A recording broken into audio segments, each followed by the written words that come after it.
Graça e paz, irmãos. Eu me propus a falar com a igreja nesta manhã sobre o tema seguir a Cristo e seus desafios, ou custo ou preço, poderia eu colocar qualquer uma dessas palavras. E para isso, gostaria de convidar a igreja para a leitura no Evangelho de Lucas, capítulo 14, Lucas 14, 25 a 33. Lucas 14, 25 ao 33. Eu farei a leitura, os irmãos acompanhem nas suas Bíblias. Então diz assim a palavra de Deus: grandes multidões o acompanhavam, e ele, voltando-se, lhes disse: se alguém vem a mim e não aborrece a seu pai, e mãe, e mulher, e filhos, irmãos, irmãs, e ainda a sua própria vida, não pode ser meu discípulo. E qualquer que não tomar a sua cruz e vier após mim, não pode ser meu discípulo. Pois qual de vós, pretendendo construir uma torre, não se assenta primeiro para calcular a despesa e verificar se tem os meios para concluir, para não suceder que, tendo lançado os alicerces e não podendo acabar, todos os que a virem zombem dele, dizendo: este homem começou a construir e não pôde acabar. Ou qual é o rei que, indo para combater outro rei, não se assenta primeiro para calcular se com 10.000 homens poderá enfrentar o que vem contra ele com 20.000? Caso contrário, estando outro ainda longe, envia-lhe uma embaixada, pedindo condições de paz. Assim, pois, todo aquele que dentre vós não renunciar a tudo quanto tem, não pode ser meu discípulo. Vamos orar mais uma vez. Senhor, toma-nos nas tuas mãos, ó Pai, e a tua igreja, que está em culto e adoração a ti. Ó Deus, fala ao nosso coração, ungindo-nos, Senhor, com teu Santo Espírito, nos capacitando, Deus, para que a palavra encontre guarida em nossos corações. Usa, Senhor, a minha vida apesar de mim, que o teu Espírito ilumine e assim aplique a tua palavra na vida do teu povo, em nome de Jesus, amém. Irmãos, esse texto que nós lemos, ele está inserido em um contexto maior, que começa, na verdade, no capítulo 9. Nós podemos dizer assim que esse é o contexto desse momento que nós lemos. Começa lá no capítulo 9, no versículo 51. Se a gente der uma olhada ali, veja o que está escrito em Lucas 9, 51. E aconteceu que, ao se completarem os dias em que deveria ele ser assunto ao céu, manifestou no semblante a intrépida resolução de ir para Jerusalém. Então, do capítulo 9 em diante, e aqui também no capítulo 14, nós vemos então aquele momento em que o Senhor Jesus, lógico, movido pelo Espírito Santo, ele resolve ir para Jerusalém. Porque de fato havia uma missão na vida do nosso Redentor. Ele veio com uma missão, que já foi até descrita aqui pelo nosso presbítero. Ele veio com uma missão muito firme em seu coração, que era dar a sua vida em resgate àquele que Deus havia eleito antes da fundação do mundo. Ele veio com propósito. Irmãos, tudo que Deus faz é com propósito. Ele não faz nada por acaso. Ele não faz nada para ver o que vai dar. Isso é comum acontecer com a gente, né? Eu começo muitas vezes alguma coisa e penso, vou ver no que vai dar. Muitas vezes eu não chego a lugar nenhum. Mas o nosso Deus, Ele é perfeito. O nosso Deus, Ele é o Deus Todo-Poderoso. Que é aquele Deus que faz tudo conforme o conselho da sua vontade. Que faz tudo de forma perfeita. Esse Deus envia o seu Filho no momento certo da história, da humanidade. Ele não erra, Ele não comete equívoco, Ele manda exatamente em um momento exato da história da humanidade. Para que o Messias, proclamado por Isaías e outros profetas, pudesse então nascer, o Emanuel, o Deus conosco. E agora então, irmãos, indo para Jerusalém, veja o quadro. Ele caminhando e aquela grande multidão seguindo Jesus Cristo. Eu imagino, né, na cabeça daquelas pessoas, o que se passava na cabeça daquelas pessoas. Porque aquela multidão de pessoas estavam seguindo a Jesus Cristo com vários motivos e vários propósitos. Curiosidade, é Jesus, vamos lá ver. É como acontece hoje, né? Quando está passando um artista em algum lugar e alguém fica sabendo, aflui todo mundo para lá. Está passando fulano de tal, fulana de tal. Está passando Jesus, vamos ver. Curiosidade. Nós somos, de fato, pessoas assim, curiosas. Aquela multidão tinha pessoas assim, podemos dizer. Pessoas que estavam em busca de um milagre. É Jesus, quem sabe Ele cura essa enfermidade que está na minha vida. Quem sabe Ele me dá uma casa nova, um apartamento novo. Ele restaura o casamento, Ele cura a enfermidade. Então, podemos imaginar muitos motivos ali. Quem sabe Ele traga liberdade política e social, que foi, na verdade, na história da humanidade, um problema recorrente, essa questão de governos, de reis, que na maioria das vezes contraria a vontade de Deus, é contra os princípios sagrados. E, nesse contexto, Jesus vira-se aquela multidão e diz algumas palavras que foram impactantes. Aliás, foram palavras que, creio eu, a grande maioria daquela multidão não gostou. A grande maioria daquela multidão que estava ali seguindo a Jesus, ou pelo menos andando atrás de Jesus, acho que fica até melhor andando atrás de Jesus.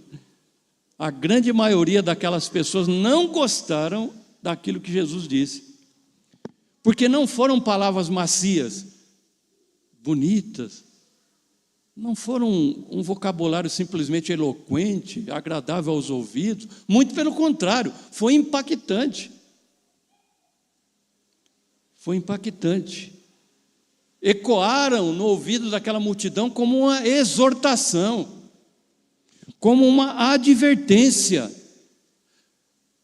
Jesus se vira aquele povo e diz: olha, vocês estão andando atrás de mim, mas se quiser seguir, exige sofrimento, exige renúncia, exige sacrifício, exige entrega total e não parcial.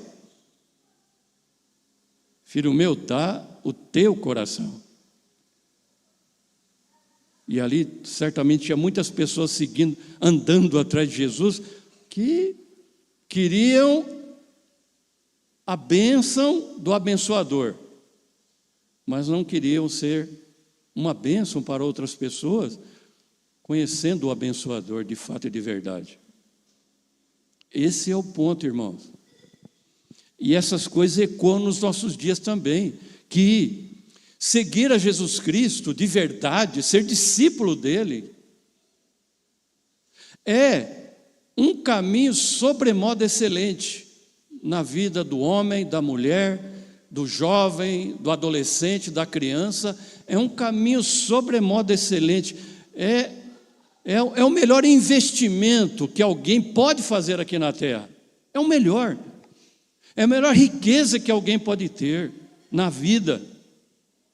Quem tem Jesus tem tudo. Como diz aquela canção, quem não tem, não tem nada. Pode ganhar o mundo inteiro e perder a sua vida. E de que adianta? Salomão disse que é correr atrás do vento. Quando nós fazemos alguma coisa sem Cristo na nossa vida. É vapor, que é a palavra ali. Vapor. Que logo se dissipa. Que logo desaparece. Essa é a vida de alguém sem Jesus. Por isso, seguir a Cristo, de fato e de verdade, é a melhor decisão que alguém pode fazer aqui na terra. Mas essa decisão tem um preço. Essa decisão é um desafio. Essa decisão é um custo. Que aí vai desagradar muitas pessoas da multidão, não é? Versículo 20, grandes multidões. Ainda é assim, irmãos. Ainda é assim hoje. Jesus não está hoje fisicamente andando aqui. Já cumpriu a sua missão. Mas há muitas pessoas na grande multidão que continuam tentando acompanhar Jesus. E para essas pessoas ele vai dizer a mesma palavra.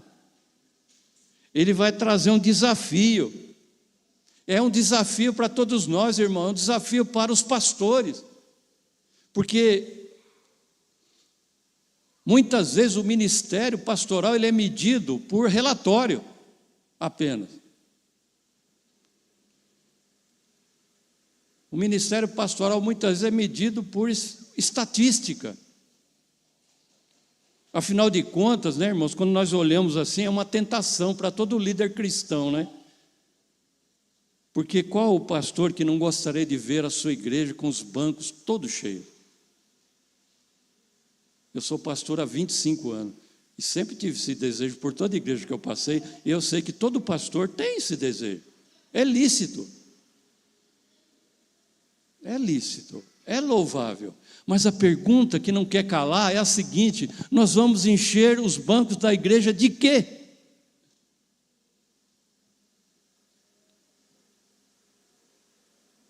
Essa é a pergunta.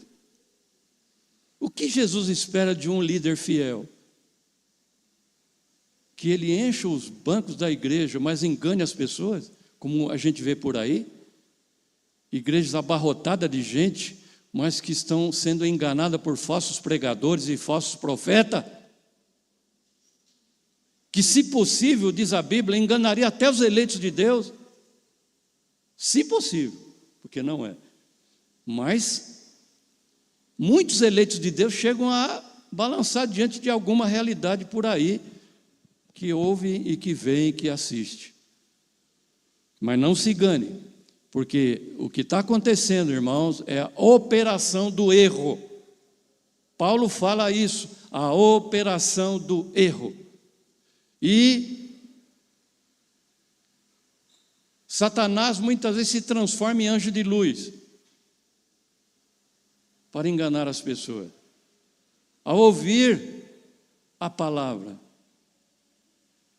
olhe para a própria palavra e veja se é de fato isso. Os bereanos faziam isso, para confirmar aquilo que estava sendo dito. Nós não podemos ir além daquilo que está revelado, é heresia isso. Não podemos ir aonde a Bíblia cala, nós temos que nos calar. E aí, Jesus sabia que grandes multidões nem sempre representam uma verdade. Porque Jesus, ele conhece o quê? O coração da pessoa. Ele conhece o coração. Por isso, ele sabia muito bem daqueles que estavam andando atrás dele. E aí ele vira para aquela multidão e diz: se alguém vem a mim e não aborrece a seu pai e mãe, e mulher e filhos, irmãos e irmãs, e ainda a sua própria vida, não pode ser meu discípulo. Aqui já muitos já caíram fora. Talvez algum marido olhou para a esposa e falou: eu, hein? Abandonar minha querida aqui, só porque ela não quer seguir Jesus, eu também não vou seguir, porque eu não vou perdê-la. Eu não estou dizendo aqui, amados irmãos, que nós vamos ver isso aqui ainda, que Jesus não está enfatizando um abandono total e restrito, né? A ênfase dele é a questão do discipulado. Porque ele diz, e no texto que nós lemos aqui, do versículo 25 até o 33, nós vemos 3 vezes essa frase impactante. No versículo 26, não pode ser meu discípulo. No versículo 27, não pode ser meu discípulo. No versículo 33, não pode ser meu discípulo. Jesus não tem meias palavras, irmãos. E é muito bom que seja assim, porque ele não engana ninguém. Jesus é verdadeiro. Jesus é justo, é fiel. Quando nós nos propomos a segui-lo, estamos seguindo alguém que é verdadeiro, alguém que não te engana com palavras ou outras coisas quaisquer. Então Jesus agora, nesse versículo 26 e 27, né, lendo o 27 também, e qualquer que não tomar a sua cruz e vier após mim, não pode ser meu discípulo. Veja, amados, veja que o texto é claro. Antes de seguir a Jesus, ou pelo menos de tomar essa decisão, alguma coisa tem que acontecer. Porque veja a ordem. Ele diz primeiro dos laços familiares no 26. Quer dizer, quem não faz aquilo que ele está dizendo aqui, não pode ser meu discípulo, então não pode caminhar com ele. Da mesma forma o 27. Qualquer que não tomar a sua cruz, aí depois segui-lo, vir após mim. Se alguém não tomar a sua, e nós vamos ver isso, mas se não tomar a cruz e seguir, ao contrário, não vai vingar, né? Ao contrário, não vai vingar. Por quê? Porque a pessoa vai querer seguir a Jesus, ser um discípulo, sem aquilatar os desafios. Aí está aquilo que nós estamos aprendendo na nossa escola dominical: soberania de Deus, responsabilidade do homem. Cabe a Deus salvar pela sua graça, mas cabe ao homem, à mulher, cabe ao ser humano entender os desafios que é seguir a Jesus de fato e de verdade. Ele precisa saber disso, ele não pode ser enganado, para que depois, amanhã, ele venha dizer assim: não me falaram sobre isso, por isso é que eu não sou crente mais. Talvez você já tenha tido essa experiência, porque eu já tive muitas vezes no meu trabalho de evangelização. Quando você vai falar do evangelho para alguém, ela olha para você e fala assim: eu já fui crente. Talvez você já ouviu isso, eu já ouvi muitas vezes: eu já fui crente. Lógico que ali, então, eu vou explicar a palavra de Deus, mas a grande realidade é que a gente deveria falar assim para ele: você nunca foi. Nunca foi. Porque graça não é graça barata, irmão. A graça de Deus que nos alcançou não é graça barata, é a graça que custou o sangue do Cordeiro. E Deus não ia fazer algo assim, tão volúvel para a nossa vida. Então Jesus, agora ele confronta aquele entusiasmo daquela multidão, aquele entusiasmo vazio, aquele entusiasmo superficial, emocional apenas. Então, quando Jesus fala: se alguém não vier após mim, aborrecer seu pai e mãe, mulher, filhos e irmãs, ele não está dizendo que nós devemos abandonar a nossa família. Mãe, pai, agora eu sou crente, vocês já eram. O que está dizendo Jesus é que se alguém da nossa família, e eu já tive isso na minha família, se alguém na nossa família for um obstáculo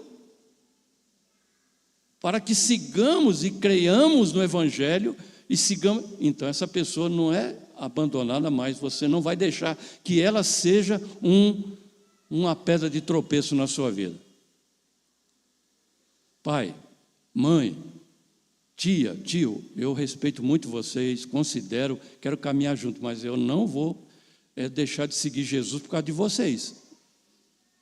Eu não vou deixar a salvação que Cristo me deu na cruz do Calvário por questões de imposição de família ou de amigos.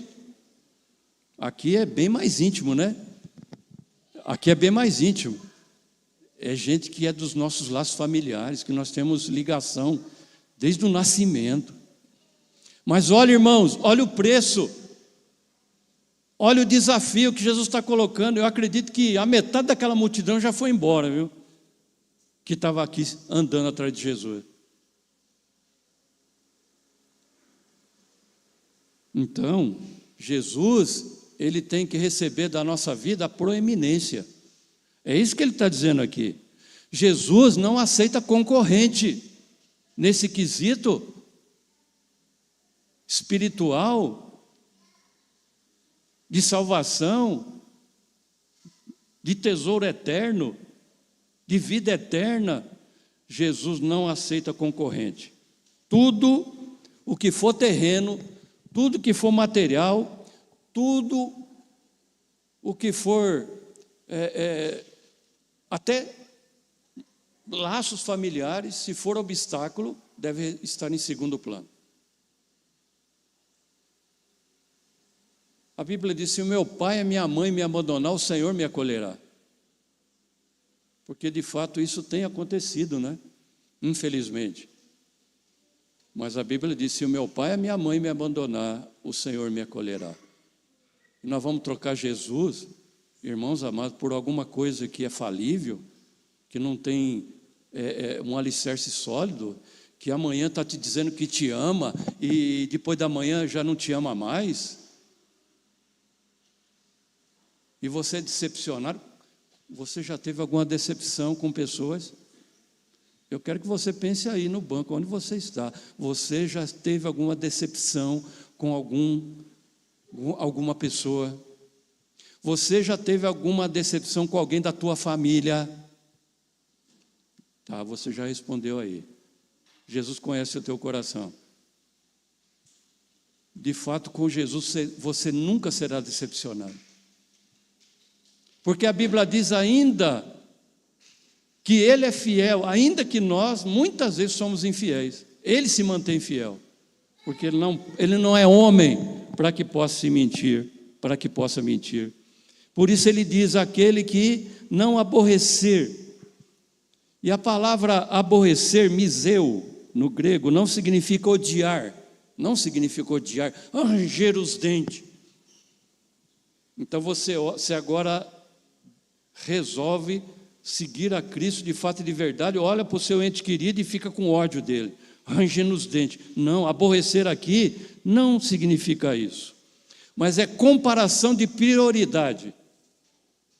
Comparação de prioridades. Então significa amar menos.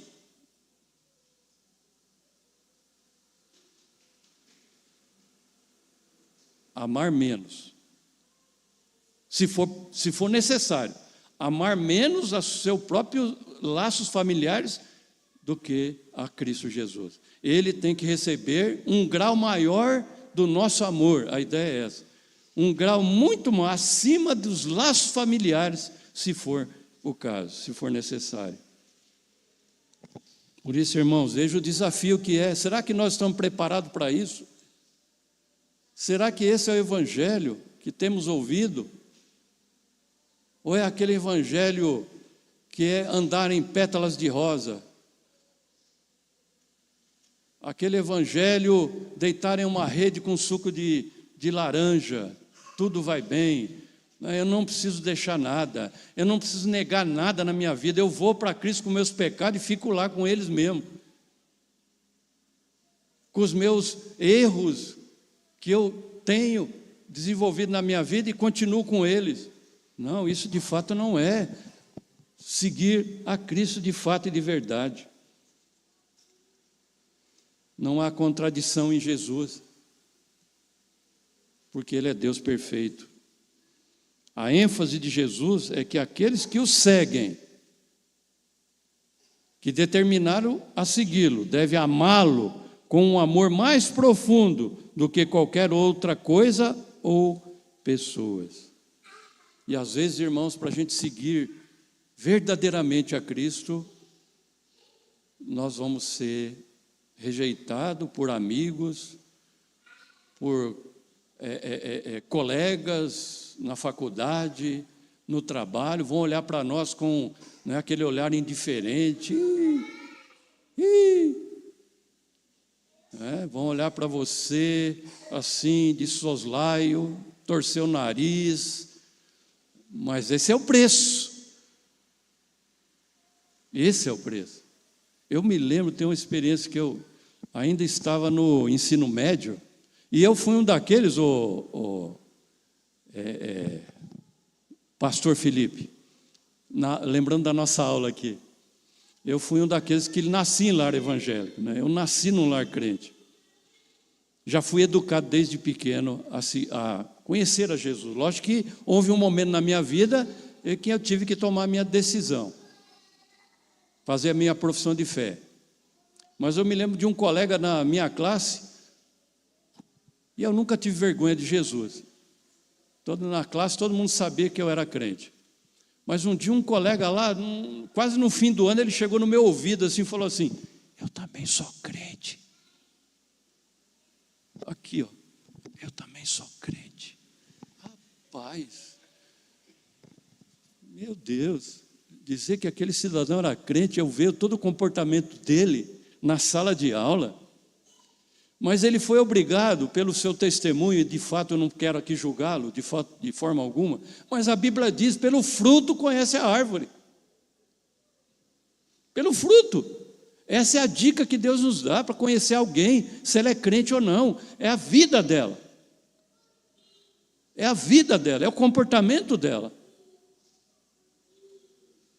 Ele tinha que falar no meu ouvido mesmo, porque se ele falasse em alto e bom tom, todo mundo ia rir da cara dele naquela classe. Gente, quem quer seguir a Jesus de fato e de verdade, com o coração quebrantado, como nós cantamos, não tem vergonha de dizer: eu sou crente em Jesus. Porque dizer eu sou gospel não significa nada. Mas dizer eu sou um crente em Jesus Cristo, aí sim você vai arrumar um monte de inimigo. Você vai arrumar um monte de gente que vai já não querer andar com você. Você vai perder relacionamento, amizade. Porque o nosso compromisso com Jesus tem que ser pleno, completo, total, não dividido com ninguém. Jesus nos chama, irmãos, para amá-lo de forma única. Se o trono do nosso coração está dividido com alguma outra coisa, então eu não estou sendo um discípulo conforme Ele espera que eu seja. Lógico, amados, a palavra de Deus é exortativa. Ela é exortativa porque Deus ama o filho que disciplina o filho que ama, exorta o filho que ama. Aquele que é pai aqui, que é mãe, sabe muito bem que se você ama, você corrige. Você corrige porque você ama, não é porque você quer o mal. É assim Deus, muito mais Deus, né? Porque se o nosso filho pede pão, eu não vou dar pedra para ele. E eu sou mau. Imagine Deus, que é tão bom. Ele quer o melhor, Ele quer o bem da nossa vida.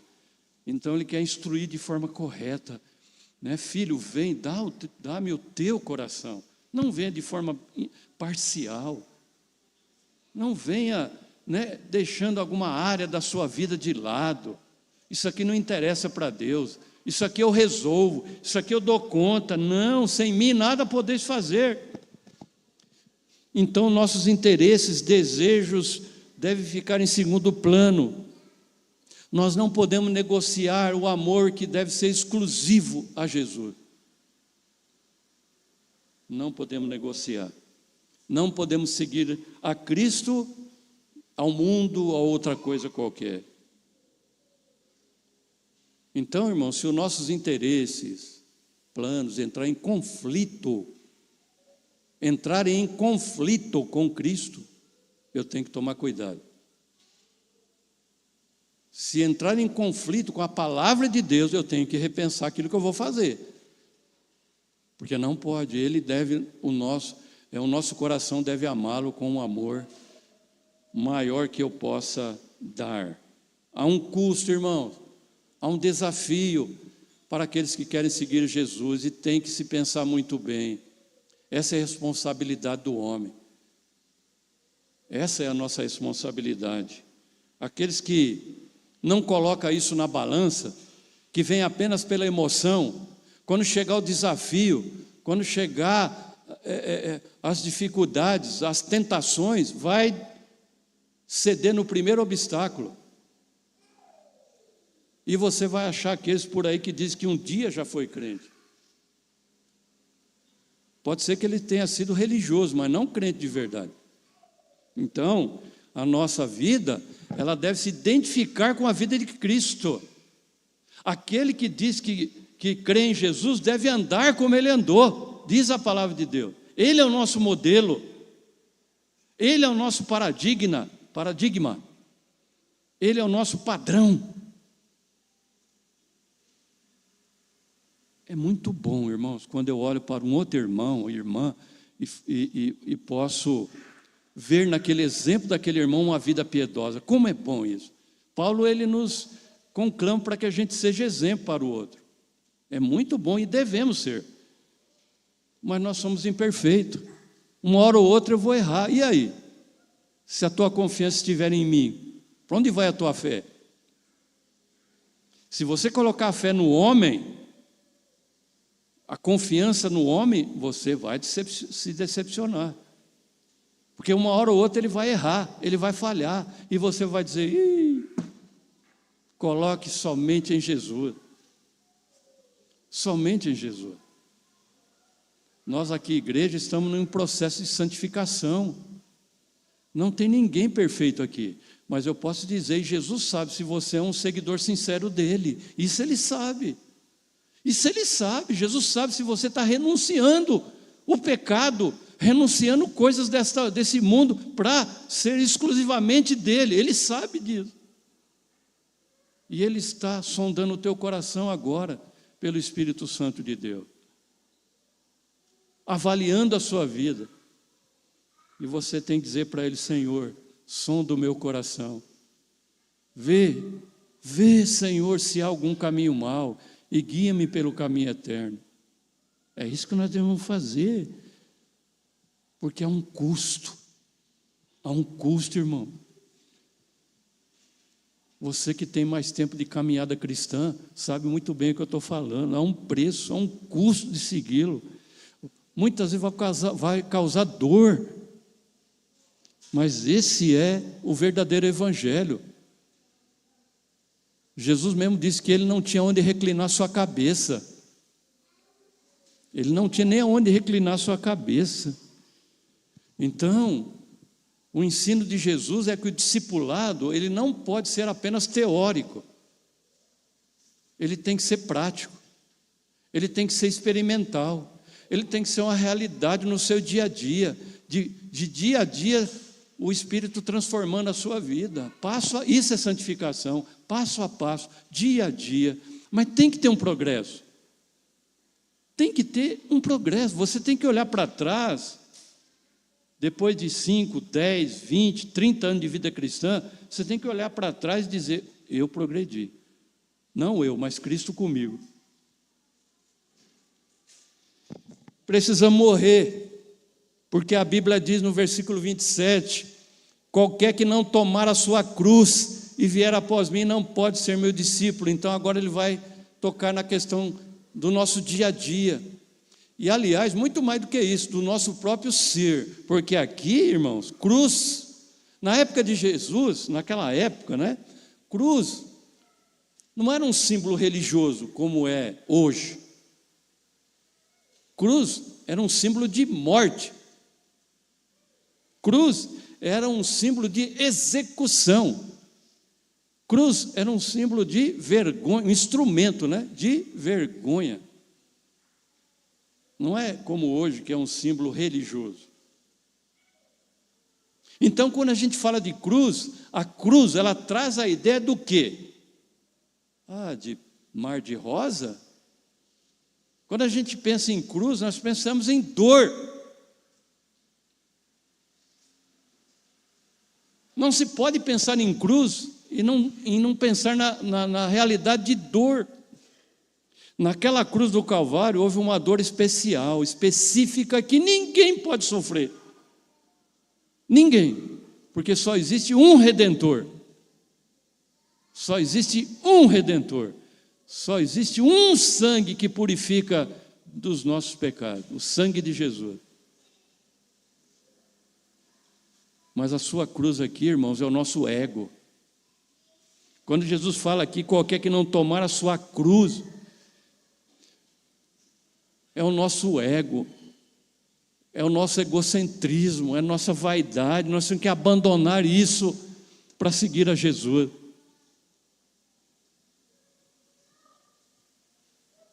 Tomai sobre vós o meu jugo e aprendei de mim, porque sou manso e humilde de coração.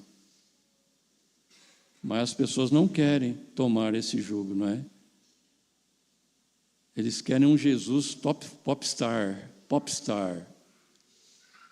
um Jesus showman, mas não quer aquele Jesus que nasceu numa manjedoura, dando no sinal, que lavou os pés dos seus discípulos e que deu a sua vida, sendo ele Deus perfeito, encarnou, deu a sua vida em lugar de pecadores. Ninguém tem maior amigo do que esse, de dar a alguém a sua própria vida por nós. Quais os amigos da sua vida? Quem é que você considera amigo? Eu já tive muitos amigos que na hora que eu mais precisei, me abandonou.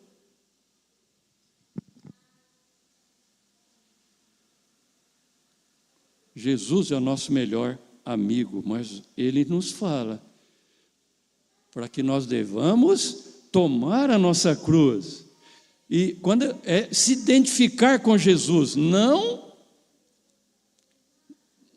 na esfera redentiva, como eu disse, não tem como. Mas na esfera de pagar o preço. Jesus pagou o preço pelos nossos pecados. Agora, nós, salvos em Jesus Cristo, devemos pagar o custo, o preço de segui-lo. Porque se atacar o mestre, haverá de atacar os domésticos da fé. Se perseguiram o Rei Eterno, hão de perseguir aqueles que são do Rei Eterno, que somos nós, irmão. Seja preparado. Se o mundo te lisonjeia, irmão, se o mundo te, alguma coisa está errado. Alguma coisa, você está se identificando com o mundo, então, para ele te elogiar, para ele te lisonjear. Tem alguma coisa aí que precisa rever. Então, precisamos morrer para nós mesmos, para vivermos para Jesus. Somente quando alguém, por amor a Jesus, renuncia ao seu próprio eu, o seu próprio ego, pode ser considerado um verdadeiro seguidor de Jesus. E aí, amados, seguindo o texto, para deixar isso mais claro, essa ideia do custo, do alto custo e preço de seguir a Cristo de forma bíblica, para que então o candidato a seguidor de Jesus reflita sobre o que ele está fazendo, antes de fazer. Para deixar isso bem claro, Jesus usa duas ilustrações aqui, para que não haja desculpa posterior. Ele vai dizer assim, olha, eu vou deixar mais claro o assunto. Jesus, eu quero te seguir, eu quero ser um discípulo do Senhor, então eu já falei, Pai, família te impede?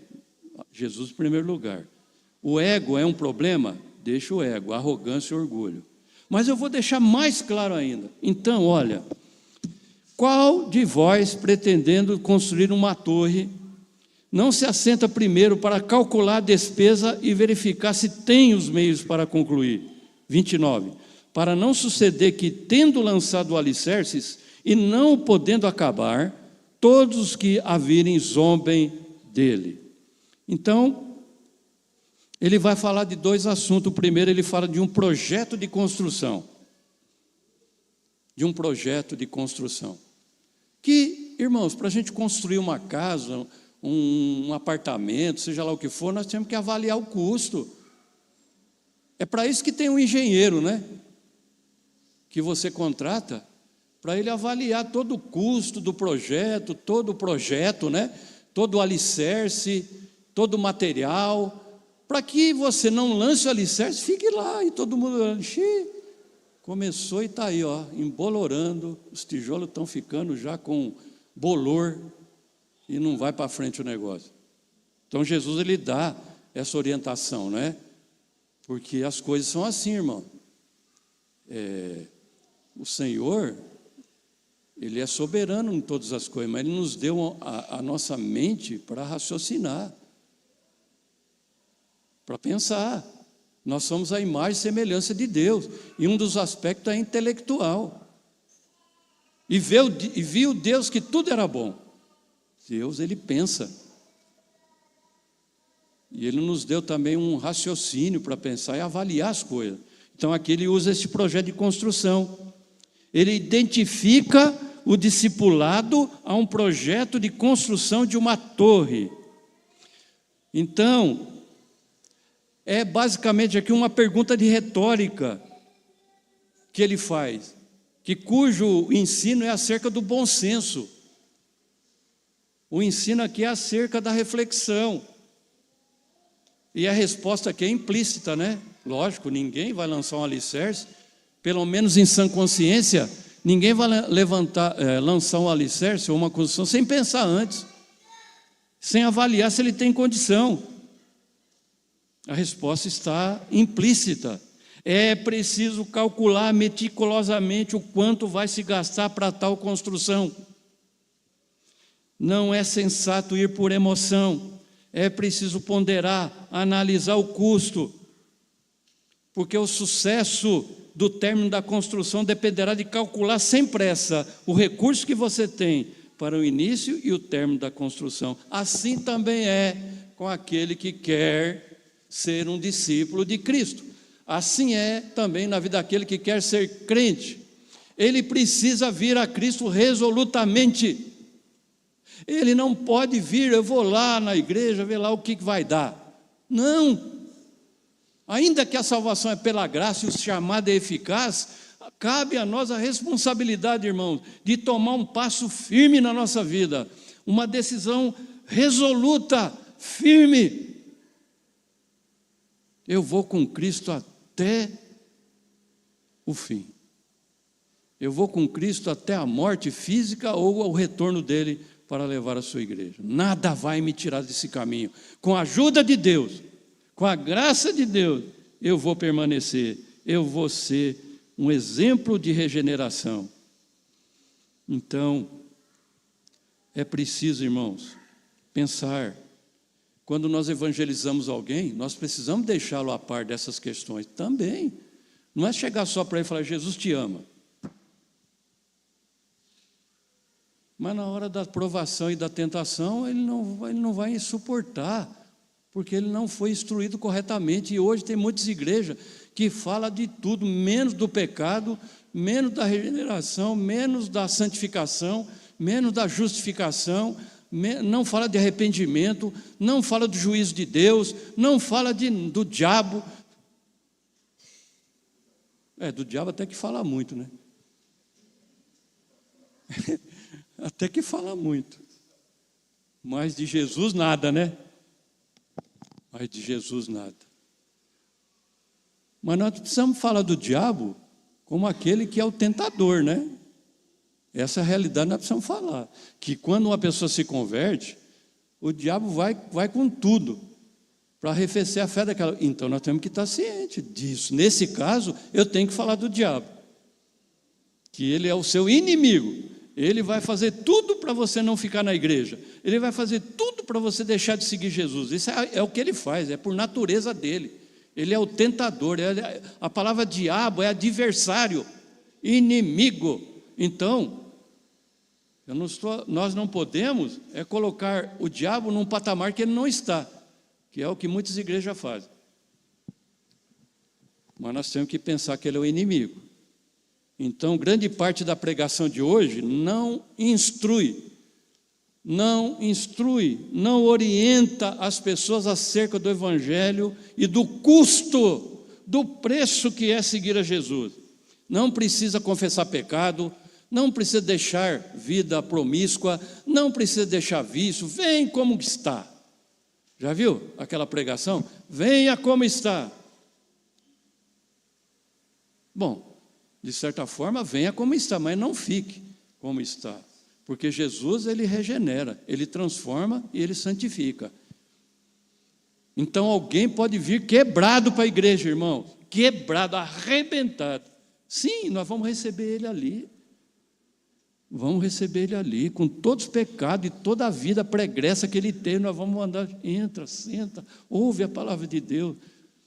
Mas a palavra vai mudar ele. A palavra vai transformar ele. Isso vai acontecer. Aconteceu comigo e com cada um de nós aqui. Não dá para você conhecer a Jesus e ficar do mesmo jeito que você era antes. Não tem jeito, não é bíblico. Não pode ser assim. Aquele que está em Cristo é nova criatura. As coisas antigas já se passaram e tudo se fez novo. O falso evangelho produz falsas conversões. Os falsos pregadores pregam falsas mensagens. E aí Jesus continua agora, em um segundo momento, falando do rei.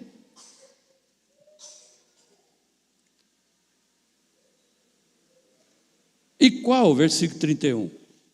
É o rei que, indo para combater o outro rei, não se assenta primeiro para calcular se com 10.000 homens poderá enfrentar o que vem contra ele com 20.000. Agora Jesus introduz uma outra pergunta de retórica para apresentar uma outra ilustração que enfatiza a importância de refletir antes de tomar uma decisão de querer seguir a Jesus.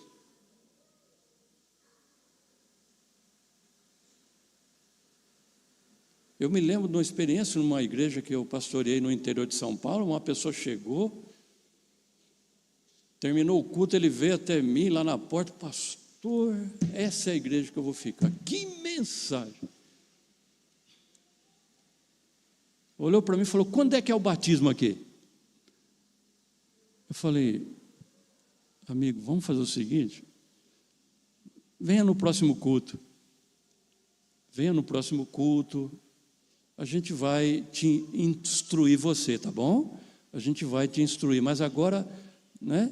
Você vai, medita naquilo que você ouviu no sermão, em casa. Depois, venha no próximo culto. Vamos ouvindo a palavra de Deus. Irmãos, a fé vem pelo ouvir e ouvir a palavra de Cristo. Então, a pessoa tem que vir ouvir a palavra. Esse é o evangelho que salva, ouvir a palavra de Cristo. Eu instruí ele assim. Nunca mais veio. Porque ele estava movido apenas por um sentimento momentâneo que entrou no seu coração, na sua vida, uma emoção. E a emoção, ela é como fogo de palha. Sentimento, nós não podemos confiar no sentimento, irmão. Nós temos que confiar na palavra de Deus, não em sentimento.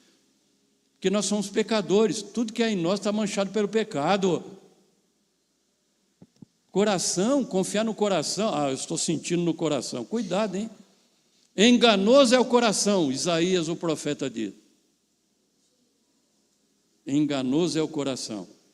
Você não deve confiar naquilo que diz o seu coração. É no que diz a palavra de Deus. Ela sim é a regra de fé e prática. Então o rei, esse rei, ele analisa as chances de um exército que ele tem de 10 mil derrotar um exército que vem contra ele com 20 mil. Então ele pondera, ele pode colocar os 10 mil dele para morrer, porque aqueles 10 mil homens estão ali só aguardando a ordem. Se o rei falar, vai, pode atacar, eles vão, tem que obedecer. Essa é a regra do quartel, né? Tem que obedecer, ainda que morra, tem que obedecer ao general. Mas esse rei, ele foi prudente. Ele olhou os seus 10 homens e falou, espera aí, é 20 mil que vem contra nós. Então, ele, ao perceber que a sua chance seria mínima, ele então negocia a paz. Ele negocia a paz. Então, essa ilustração declara que esse líder militar, ele avaliou seu contingente e percebeu que as chances eram mínimas, e aí ele negociou a paz. O rei prudente não arriscou uma provável tragédia, sabe? Tem muita gente que arrisca na vida cristã uma provável tragédia. Aí, esses falsos pregadores que tem por aí, mais destrói do que edifica. E quando você encontra uma pessoa que foi enganada por um falso profeta, amados irmãos, só Deus, ainda bem que tem o nosso Deus poderoso, mas a gente fala isso, é uma linguagem de expressão, né? Uma força de expressão. Só Deus, porque você começa a conversar com ela, gente, parece que você está... Ele é uma repulsa dele. Ele não quer ouvir falar de Jesus, ele não quer ouvir falar de igreja, ele não quer ouvir falar de Deus.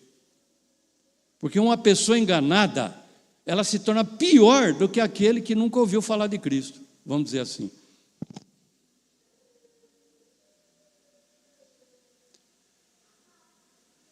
Então é mais fácil, do ponto de vista humano que eu estou falando, é mais fácil você evangelizar uma pessoa que nunca pisou na igreja, né, do que alguém que foi enganado pelo falso pastor, pregador, e depois apostatou, e depois essa pessoa, se não for a graça de Deus, se não for realmente um eleito, não vem nunca mais para a igreja.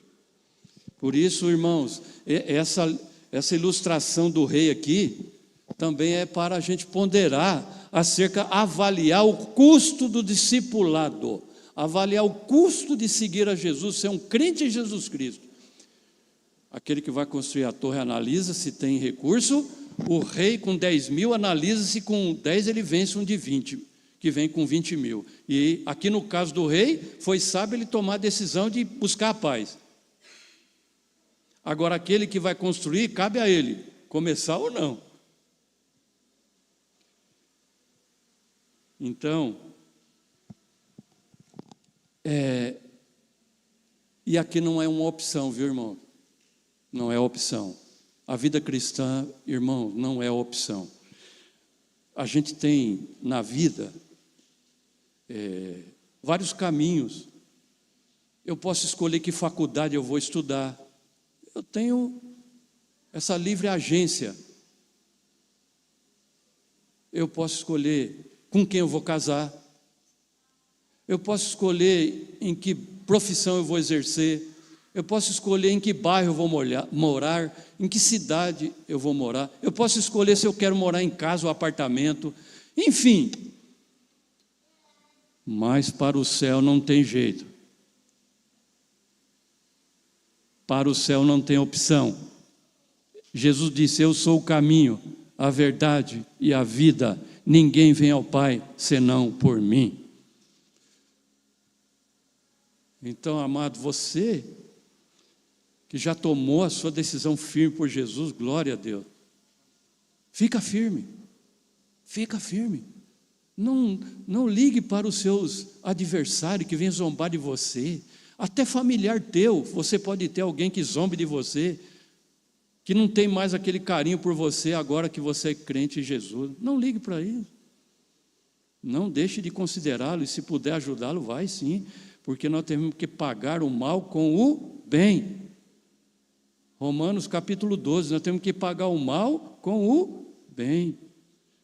Se tem alguém que deve ser vingativo, é Deus, não a gente. Dai lugar à ira, diz a palavra de Deus. Eu vingarei, diz o Senhor. Deus é um vingador santo. É diferente da vingança nossa. A vingança dele é santa. É contra o pecado. Mas nós temos que seguir firme. Porque quando chega no 33, para encerrar, né, irmãos? Ele diz assim: assim, pois, todo aquele que dentre vós não renuncia a tudo quanto tem, não pode ser meu discípulo. Agora ele vai no extremo. Agora ele vai no extremo. Agora é a avaliação plena mesmo. Renunciar a tudo que ele tem. A palavra renúncia aqui significa literalmente despedir-se, abandonar, separar.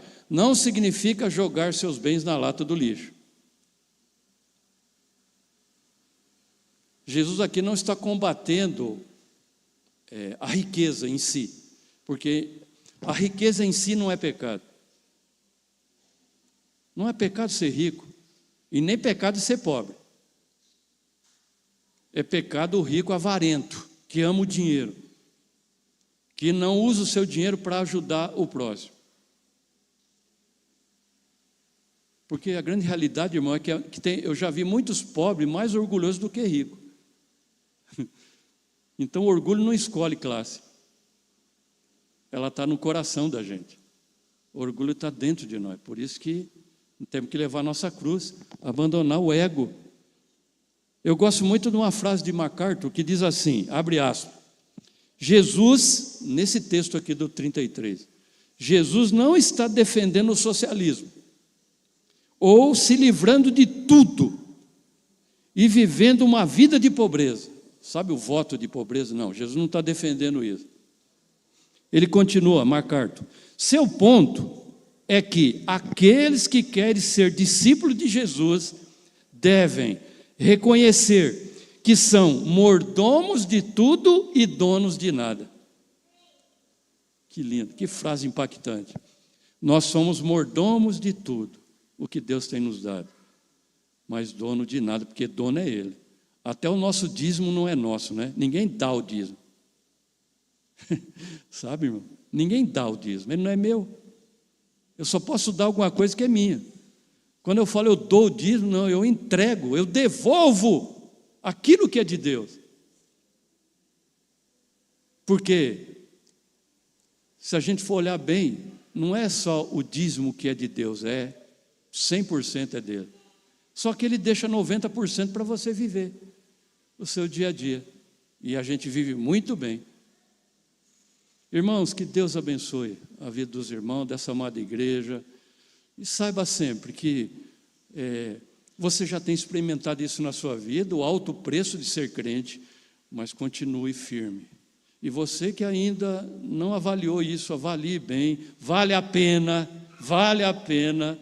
porque a Bíblia diz, se sofrer, não sofra como ladrão, mas se sofrer como cristão, bem-aventurado sois.